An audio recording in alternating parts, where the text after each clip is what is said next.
تفسیر القرآن آج کا سبق سورۃ التوبہ آیت نمبر 29۔ اعوذ باللہ من الشیطان الرجیم، بسم اللہ الرحمن الرحیم۔ قاتلوا الذین لا یؤمنون باللہ ولا بالیوم الآخر ولا یحرمون ما حرم اللہ ورسوله ولا يدينون دين الحق من الذين أوتوا الكتاب حتى يعطوا الجزية عن يد وهم صاغرون۔ ترجمہ: وہ اہل کتاب جو نہ اللہ پر ایمان رکھتے ہیں نہ یوم آخرت پر، اور جو اللہ اور اس کے رسول کی حرام کی ہوئی چیزوں کو حرام نہیں سمجھتے اور نہ دین حق کو اپنا دین مانتے ہیں، ان سے جنگ کرو یہاں تک کہ وہ خوار ہو کر اپنے ہاتھ سے جزیہ ادا کر دیں۔ اس آیت سے اوپر کی 28 آیات عرب کے بت پرستوں کے بارے میں تھی، اور یہاں سے وہ آیات شروع ہو رہی ہیں جو غزوہ تبوک کے بارے میں نازل ہوئی ہیں۔ اس کا مطلب یہ ہے کہ یہ آیتیں اوپر کی 28 آیتوں سے پہلے نازل ہوئی، کیونکہ غزوہ تبوک اعلان برات سے پہلے پیش آیا تھا، اور اس کا واقعہ انشاءاللہ آگے قدر تفصیل کے ساتھ آئے گا۔ چونکہ یہ غزوہ رومی سلطنت کے خلاف ہوا تھا اور ان میں اکثریت عیسائیوں کی تھی، اور یہودیوں کی بھی ایک بڑی تعداد رومی سلطنت کے ماتحت زندگی گزار رہی تھی، اور دونوں کو قرآن کریم نے اہل کتاب کا نام دیا ہے، اس لیے ان سے جنگ کرنے کا حکم دینے کے ساتھ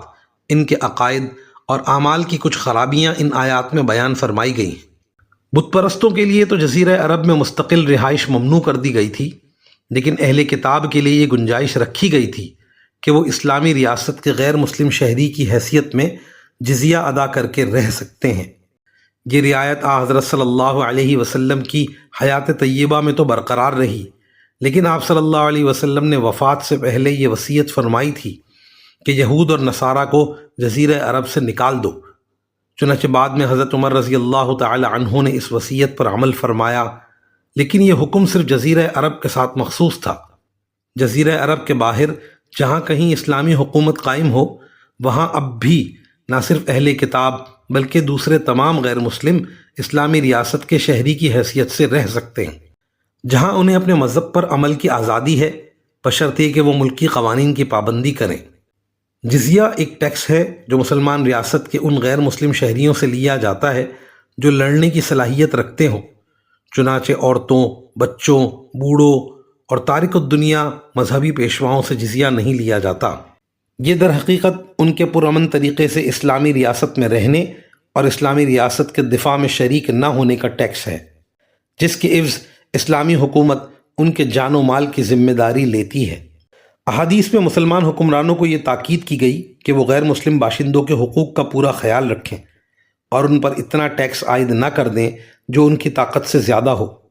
چنانچہ اسلامی تاریخ کے تقریباً ہر دور میں جزیے کی شرح بہت معمولی رہی، اور آیت کریمہ میں جو یہ فرمایا گیا کہ وہ خوار ہو کر اپنے ہاتھ سے جزیہ ادا کریں، اس کی تفسیر امام شافعی رحمۃ اللہ سے یہ منقول ہے کہ وہ اسلامی ریاست کے قوانین کے تابع ہو کر رہنا منظور کر لیں۔ وآخر دعوانا ان الحمد للہ رب العالمین۔